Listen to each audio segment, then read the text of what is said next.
Hello, my friends. It's Indiana Holmes for Story Time, and we continue with Jules Verne's 20,000 Leagues Under the Sea. Tonight we begin with Part 2, Chapter 21, The Hecate Tomb. The way of describing this unlooked for scene, the history of the Patriot ship, told at first so coldly, and the emotion with which this strange man produced the last words, the name of the Avenger, the significance of which could not escape me, all impressed itself deeply on my mind. My eyes did not leave the captain, who, with his hand stretched out to sea, was watching with a glowing eye for the glorious wreck. Perhaps I was never to know who he was, from whence he came, or where he was going to, but I saw the man move, and apart from the savant, it was no common misanthropy which had shut Captain Nemo and his companions within the Nautilus, but a hatred, either monstrous or sublime, which time could never weaken. Did this hatred still seek for vengeance? The future would soon teach me that, but the Nautilus was rising slowly to the surface of the sea, and the form of the Avenger disappeared by degrees from my sight. Soon, a slight rolling told me that we were in the open ocean. Air, the open ocean air. At that moment, a dull boom was heard. I looked at the captain. He did not move. "Captain," said I. He did not answer. I left him and mounted the platform. Conseil and the Canadian were already there. "Where did that sound come from?" I asked. "It was a gunshot," replied Ned Land. I looked in the direction of the vessel I had already seen. It was nearing the Nautilus, and we could see that it was putting on steam. It was within 6 miles of us. "What is that ship, Ned?" "By its rigging and the height of its lower mast," said the Canadian, "I bet she is a ship of war. May it reach us, and if necessary, sink this cursed Nautilus?" "Friend Ned," replied Conseil, "what harm can it do to the Nautilus? Can it attack beneath the waves? Can it cannonade us at the bottom of the sea?" "Tell me, Ned," said I, "can you recognize what country she belongs to?" The Canadian knitted his eyebrows, dropped his eyelids, and screwed up the corners of his eyes, and for a few moments fixed a piercing look upon the vessel. "No, sir," he replied, "I cannot tell what nation she belongs to, for she shows no colors, but I can declare she is a man of war, for a long pennant flutters from her main mast." For a quarter of an hour we watched the ship, which was steaming towards us. I could not, however, believe that she could not see the Nautilus from that distance, and still less than she could know what this submarine engine was. Soon the Canadian informed me that she was a large armored two-decker ram. A thick black smoke was pouring from her two funnels. Her close furled sails were stopped to her yards. She hoisted no flag at her mizzen peak. The distance prevented us from distinguishing the colors of her pennant, which floated like a thin ribbon. She advanced rapidly. If Captain Nemo allowed her to approach, there was a chance of salvation for us. "Sir Ned Land." "Sir," said Ned Land, "if that vessel passes within a mile of us, I shall throw myself into the sea, and I should advise you to do the same." I did not reply to the Canadian's suggestion, but continued watching the ship. Whether English, French, American, or Russian, she would be sure to take us in if we could only reach her. Presently a white smoke burst from the forepart of the vessel. Some seconds after, the water, agitated by the fall of a heavy body, splashed the stern of the Nautilus, and shortly afterwards a loud explosion struck my ear. "What? They are firing at us?" I exclaimed. "So please you, sir," said Ned, "they have recognized the Unicorn, and they are firing at us." "But," I exclaimed, "surely they can see there are men in the case." "It is perhaps because of that," replied Ned Land, looking at me. A whole flood of light burst upon my mind. Doubtless they knew now how to believe the stories pretended of a monster. This pretend monster was to them No pretending. No doubt on board the Abraham Lincoln, when the Canadian struck it with a harpoon, Commander Farragut had recognized in the supposed narwhal a submarine vessel, more dangerous than a supernatural cetacean. Yes, it must have been so. And on every sea they were now seeking this engine of destruction. Terrible indeed.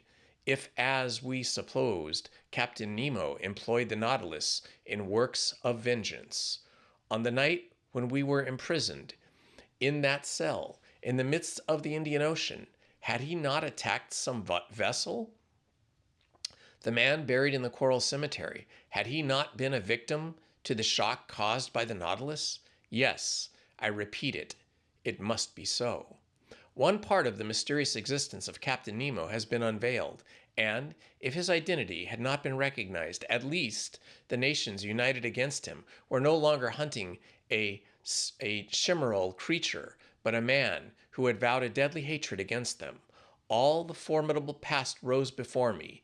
Instead of meeting friends on board the approaching ship, we could only expect pitiless enemies. But the shot rattled about us. Some of them struck the sea and ricocheted, losing themselves in the distance. But none touched the Nautilus. The vessel was not more than 3 miles from us, in spite of the serious cannonade. Captain Nemo did not appear on the platform. But if one of the conical projectiles had struck the shell of the Nautilus, it would have been fatal. The Canadians then said, "Sir, we must do all we can to get out of this dilemma. Let us signal them. They will then perhaps understand that we are honest folks."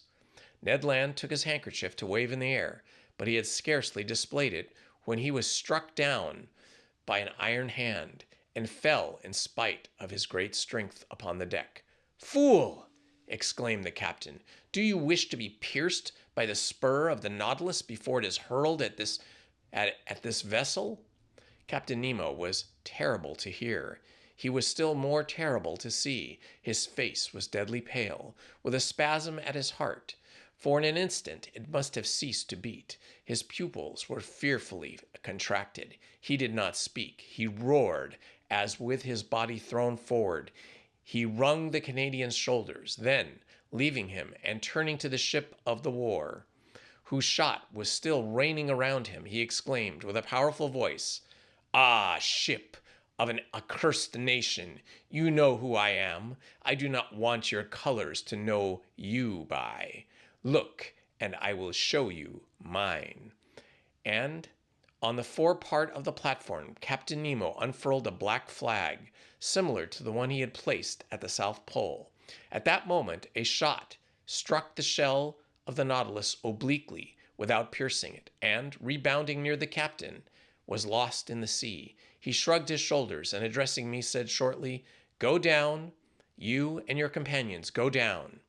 "Sir," I cried, "are you going to attack this vessel?" "Sir, I am going to sink it." "You will not do that." "I shall do it," he replied coldly, "and I advise you not to judge me, sir. Fate has shown you what I ought not to have seen. The attack has begun. Go down." "What is this vessel?" "You do not know? Very well. So much the better. Its nationality to you, at least, will be a secret. Go down." We could but obey. About 15 of the sailors surrounded the captain, looking with implacable hatred at the vessel nearing them. One could feel the same desire of vengeance animated in every soul. I went down at the moment another projectile struck the Nautilus, and I heard the captain exclaim, "Strike, mad vessel! Shower your useless shot, and then you will not escape the spur of the Nautilus. But it is not here that you shall perish. I would not have your ruins mingle with those of the Avenger." I reached my room. The captain and his second had remained on the platform. The screw was set in motion. The Nautilus, moving with speed, was soon beyond the reach of the ship's guns. But the pursuit continued, and Captain Nemo contented himself with keeping his distance. About 4 in the afternoon, being no longer able to contain my impatience, I went to the central staircase. The panel was open, and I ventured on the platform. The captain was still walking up and down with an agitated step. He was looking at the ship, which was 5 or 6 miles leeward. He was going round it like a wild beast, and drawing it eastward, he allowed them to pursue. But he did not attack. Perhaps he still hesitated. I wished to mediate once more, but I secretly scarcely spoken, when Captain Nemo imposed silence, saying, "I am the law, and I am the judge. I am the oppressed, and there is the oppressor. Through him I have lost all that I loved, cherished, and venerated country, wife, children, father, and mother. I saw all perish. All that I hate is there. Say no more." I cast a look at the man of war, which was putting on steam, and rejoined Ned and Conseil. "We will fly," I exclaimed. "Good," said Ned. "What is this vessel?" "I do not know, but whatever it is, it will be sunk before night. In any case, it is better to perish with it than be made accomplices in the retaliation, the justice of which we cannot judge." "That is my opinion too," said Ned Land, coolly. "Let us wait for night." Night arrived. Deep silence reigned on board. The compass showed that the Nautilus had not altered its course. It was on the surface, rolling slightly. My companions and I resolved to fly when the vessel should be near enough to either hear us or see us, for the moon, which would be full in 2 or 3 days, shone brightly. Once on board the ship, if we could not prevent the blow which threatened it, we would do all that circumstances would allow. Several times I thought the Nautilus was preparing for attack, but Captain Nemo contented himself with allowing his adversary to approach, and then fled once more before it. Part of the night passed without any incident. We watched the opportunity for action. We spoke little, for we were too much moved. Ned Land would have thrown himself into the sea, but I forced him to wait. According to my idea, the Nautilus would attack the ship at her waterline, and then would not only be possible, but easy to fly. At 3 in the morning, full of uneasiness, I mounted the platform.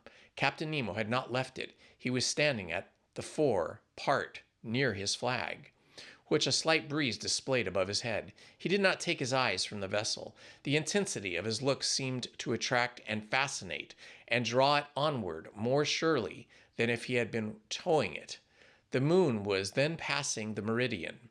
Jupiter was rising in the east. Amid this peaceful scene of nature, sky and ocean rivaled each other in tranquility, the sea offering the orbs of night, the finest mirror which could ever have in which to reflect their image. As I thought of the deep calm of these elements compared with all those passions brooding imperceptibly within the Nautilus, I shuddered.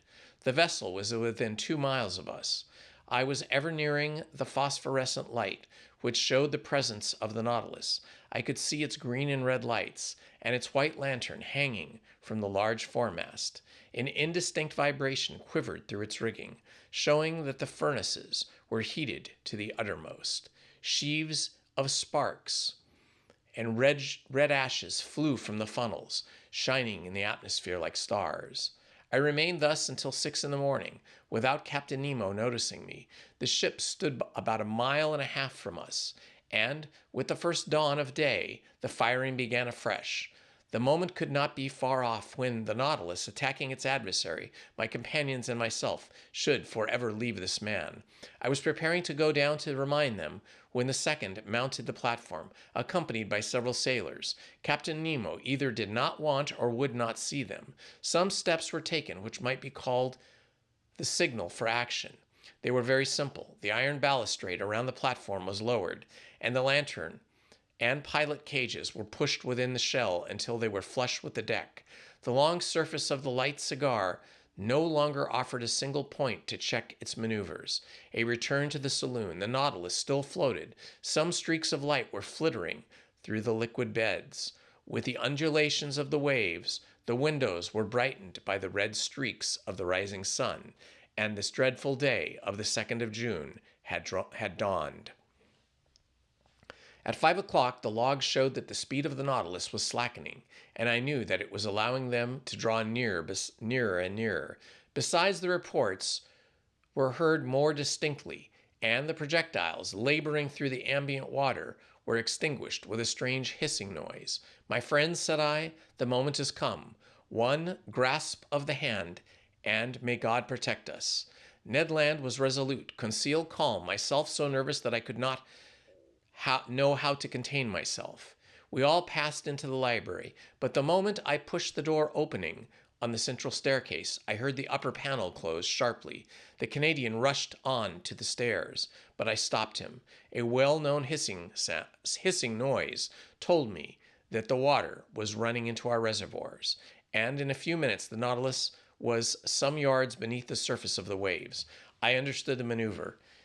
It was too late to act. The Nautilus did not wish to strike at the impenetrable cuirass, but below the waterline, where the metallic covering no longer protected it.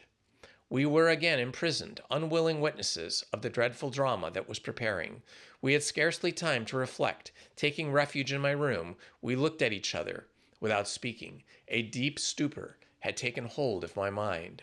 Thought seemed to stand still. I was in that painful state of expectation preceding a dreadful report. I waited, I listened. Every sense was merged in that hearing. The speed of the Nautilus was accelerated. It was preparing to rush. The whole ship trembled. Suddenly, I screamed. I felt the shock, but comparatively light. I felt the penetrating power of the steel spur. I heard the rattlings of the scrapings. But the Nautilus, carried along by its propelling power, passed through the mass of the vessel like a needle through a sailcloth. I could stand it no longer. Mad, out of my mind, I rushed from my room into the saloon. Captain Nemo was there, mute, gloomily implacable. He was looking through the port panel. A large mass cast a shadow on the water, and that it might loose nothing of her agony, the Nautilus was going down into the abyss with her. 10 yards from me, I saw the open shell, through which water was rushing with the noise of thunder. Then the double line of guns and the netting. The bridge was covered with black, agitated shadows. The water was rising. The poor creatures were crowding the ratlines, clinging to the mast, struggling under the water. It was a human ant-heap, overtaken by the sea. Paralyzed, stiffened with anguish, my hair standing on end, with eyes wide open, panting without breath and without voice, I too was watching. An irresistible attraction glued me to the glass. Suddenly, an explosion took place. The compressed air blew up their decks, as if the magazines had caught fire. Then the unfortunate vessel sank more slowly. Her top mast, laden with victims, now appeared. Then her spars, bending under the weight of the men, and, last of all, the top of her mainmast. Then the dark mass disappeared, and with it the dead crew, drawn down by the strong eddy. I turned to Captain Nemo. That terrible avenger, a perfect archangel of hatred, was still looking. When all was over, he returned to his room, opened his door, and entered. I followed him with my eyes. On the end wall beneath his heroes, I saw a portrait of a woman, still young, and 2 little children. Captain Nemo looked at them for some moments, stretched his arms toward them, and kneeling down, burst into deep sobs. Chapter 22. The Last Words of Captain Nemo. The panels had closed on this dreadful vision, but light had not returned to the saloon. All was silence and darkness within the Nautilus. At wonderful speed, 150 feet beneath the water, it was leaving this desolate spot.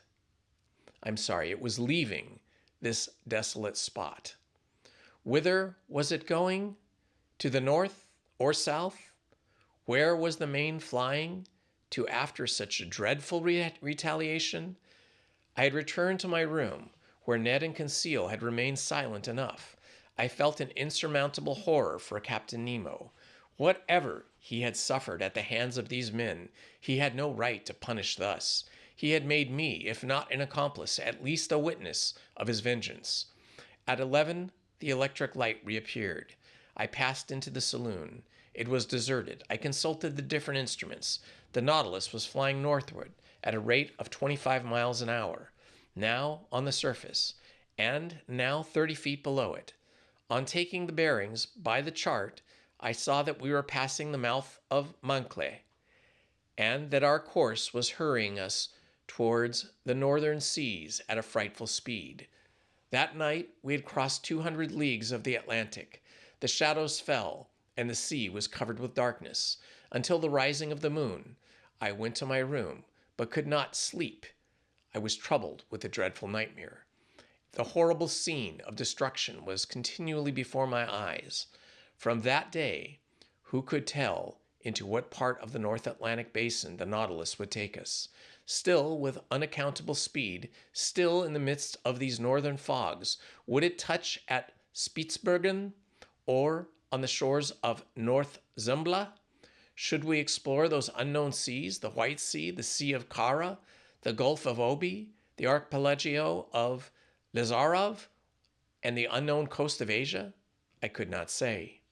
I could no longer judge of the time that was passing, the clocks that had been stopped on board. It seemed, as in polar countries, that night and day no longer followed their regular course. I felt myself being drawn into the strange region where the foundered imagination of Edgar Poe roamed at will. Like the fabulous Gordon Pym, at every moment I expected to see that veiled human figure of larger proportions than those of any inhabitant of the earth, thrown across the cataract with which defends the approach of the pole. I estimated, though perhaps I may be mistaken, I estimated this adventurous course of the Nautilus to have lasted 15 or 20 days, and I know not how much longer it might have lasted had it not been for the catastrophe which ended this voyage. Of Captain Nemo I saw nothing whatever now, nor of his second. Not a man of the crew was visible for an instant. The Nautilus was almost incessantly under water. When we came to the surface to renew the air, the panels opened and shut mechanically. There were no more marks on the planisphere.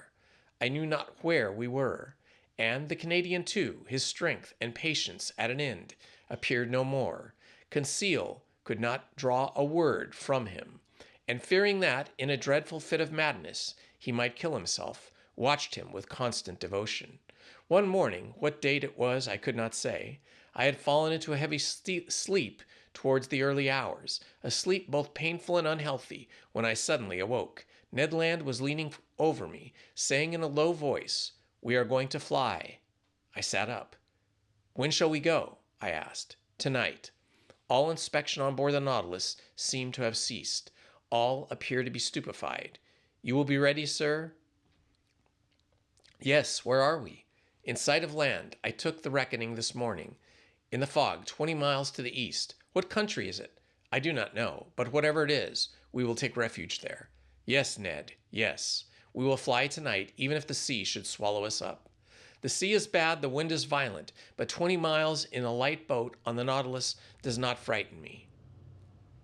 Unknown to the crew, I have been able to procure food and some bottles of water. I will follow you. But," continued the Canadian, "if I am surprised, I will defend myself. I will force them to kill me." "We will die together, friend Ned." I had made up my mind to all. The Canadian left me. I reached the platform on which I could, with difficulty, support myself against the shock of the waves. The sky was threatening, but as land was in those thick brown shadows, we must fly. I returned to the saloon, fearing yet hoping to see Captain Nemo, wishing and yet not wishing to see him. What could I have said to him? Could I hide my involuntary horror with which he inspired in me? No, it was better that I should not meet him face to face, better to forget him. And yet, how long seemed that day, the last that I should pass in the Nautilus. I remained alone. Ned Land and Conseil avoided speaking, for fear of betraying themselves. At 6 I dined, but I was not hungry. I forced myself to eat in spite of my disgust, that I might not weaken myself.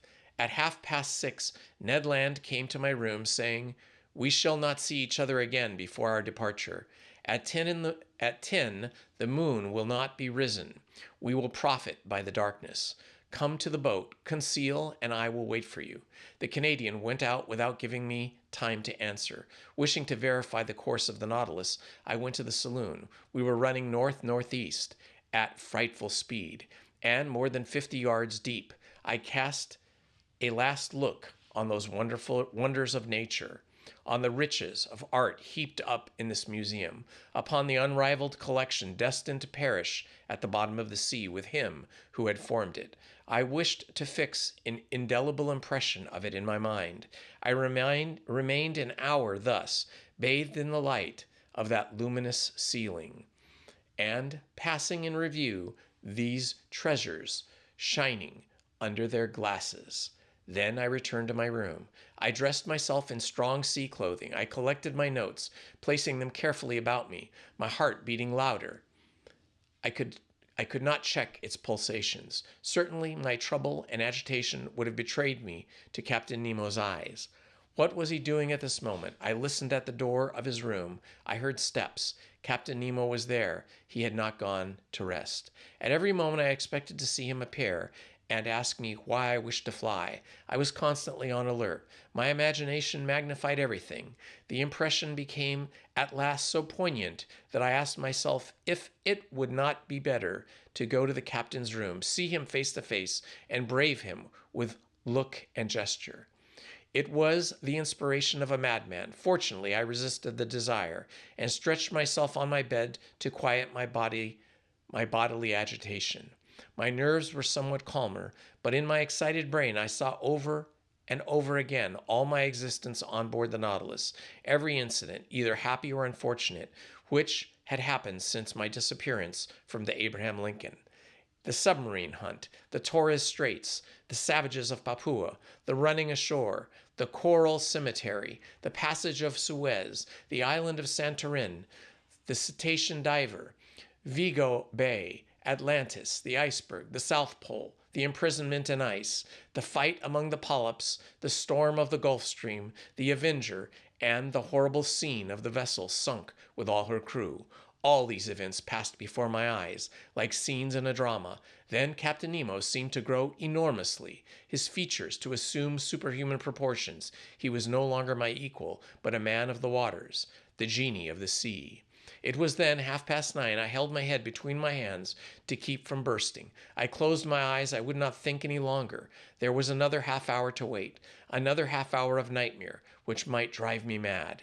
At that moment I heard the distant strains of the organ, a sad harmony to the undefinable chant, the wail of a soul longing to break those earthly bonds. I listened with every sense, scarcely breathing, plunged like Captain Nemo in that musical ecstasy which was drawing him in spirit to the end of life.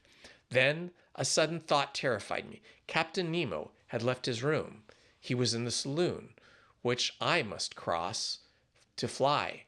There I should meet him for the last time. He would see me, perhaps speak to me. A gesture of his might destroy me. A single word chain me on board.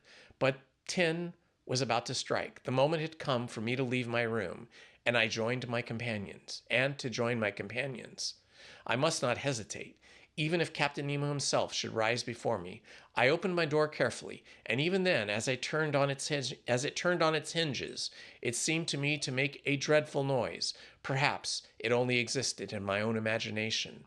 I crept along the dark stairs of the Nautilus, stopping at each step to check the beating of my heart. I reached the door of the saloon. I opened it gently. It was plunged in profound darkness. The strains of the organ sounded faintly. Captain Nemo was there. He did not see me. In the full light, I do not think he would have noticed me. So entirely was he absorbed in his ecstasy. I crept along the carpet, avoiding the slightest sound which might betray my presence. I was at least 5 minutes reaching the door, at the opposite side, opening into the library. I was going to open it, when a sigh from Captain Nemo nailed me to the spot. I knew he was rising. I could not even see him, for the light of the library came through to the saloon. He came towards me silently, with his arms crossed, gliding like a scepter rather than walking. His breast was swelling with sobs, and I heard him murmur these words, and the last of which ever stuck in my ear. Almighty God, Enough, enough. Was it a confession or remorse which thus escaped from this man's conscience? In desperation, I rushed through the library, mounted the central staircase, and, following the upper flight, reached the boat. I crept through the opening which had already admitted my two companions. Let us go, I exclaimed. Directly, replied the Canadian. The orifice in the plates of the Nautilus was first closed and fastened down by means of a false key with which Ned Land had provided himself. The opening in the boat was also closed. The Canadian began to loosen the bolts which still held us to the submarine boat. Suddenly a noise was heard. Voices were answering each other loudly. What was the matter? Had they discovered our flight? I felt Ned Land slipping a dagger into my hand. Yes, I murmured, we know how to die. The Canadian had stopped in his work, but one word, many times repeated, a dreadful word, revealed the cause of the agitation spreading on board the Nautilus. It was not we, crew, were looking for. The maelstrom. Could a more dreadful word in a more dreadful situation have sounded in our ears? We were then upon the dangerous coast of Norway. Was the Nautilus being drawn into this gulf at the moment our boat was going to leave its sides? We knew that at the tide, the pent-up waters between the islands of Faroe and Loftin rush with irresistible violence, forming a whirlpool from which no vessel escapes. From every point on the horizon, enormous waves were meeting, forming a gulf justly called the navel of the ocean, whose power and attraction extends to the distance of 12 miles. There, not only vessels, but whales are sacrificed, as well as white bears from the northern regions. It is thither that the Nautilus, voluntarily or involuntary, had been run by the captain. It was describing a spiral, the circumference of which was lessening by degrees, and the boat, which was still fastened to its side, was carried along with giddy speed. I felt that sickly giddiness which arises from long-continued whirling round. We were in dread. Our horror was in its height. Circulation had stopped. All nervous influence was annihilated, and we were covered with cold sweat, like sweat of agony. And what noise around our frail bark! What roarings repeated by the echo miles away! What an uproar was that of the waters broken on the sharp rocks at the bottom, where the hardest bodies were crushed, the trees torn away, with all the fur rubbed off, according to the Norwegian phrase. What a situation to be in! We rocked frightfully. The Nautilus defended itself like a human being. Its steel muscles cracked. Sometimes it seemed to stand upright, and we with it. We must hold on, said Ned, and look after the bolts. We may still be saved if we stick to the Nautilus. He had not finished the words when we heard a crashing noise. The bolts gave way, and the boat, torn from its groove, was hurled like some stone from a sling into the midst of the whirlpool. My head struck a piece of iron, and with the violent shock, I lost all consciousness. Chapter 23. Conclusion. Thus ends the voyage under the seas. What passed during the night, how the boat escaped from the eddies of the maelstrom, how Ned Land, Conseil, and myself ever came out of the gulf, I cannot tell. But when I returned to the consciousness, I was lying in a fisherman's hut on the Lofoden Isles. My two companions, safe and sound, were near me, holding my hands. We embraced each other heartily. At that moment, we could not think of returning to France. The means of communication between the north of Norway and the south are rare, and I am therefore obliged to wait for the steamboat running monthly from Cape North. And among the worthy people who have so kindly received us, I revise my record of these adventures once more. Not a fact has been omitted, not a detail exaggerated. It is a faithful narration of this incredible expedition in an element inaccessible to man, but to which progress will one day open a road. Shall I be believed? I do not know. And it matters little. After all, what I now affirm is that I have a right to speak of these seas under which, in less than 10 months, I have crossed 20,000 leagues in a submarine tour of the world, which has revealed so many wonders. But what has become of the Nautilus? Did it resist the pressure of the maelstrom? Does Captain Nemo still live? And does he still follow under the ocean those frightful retaliations? Or did he stop after the last hecatomb? Will the waves one day carry him and this manuscript containing the history of his life? Shall I ever know the name of this man?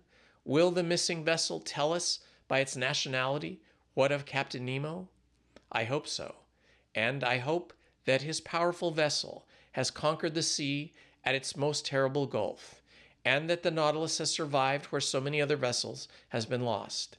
If it be so, if Captain Nemo still inhabits the ocean, his adopted country, may hatred be appeased in that savage heart. May the contemplation of so many wonders extinguish forever the spirit of vengeance.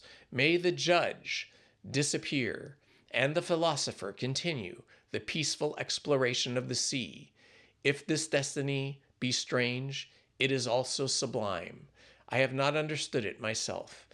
Have I not lived 10 months of this unnatural life?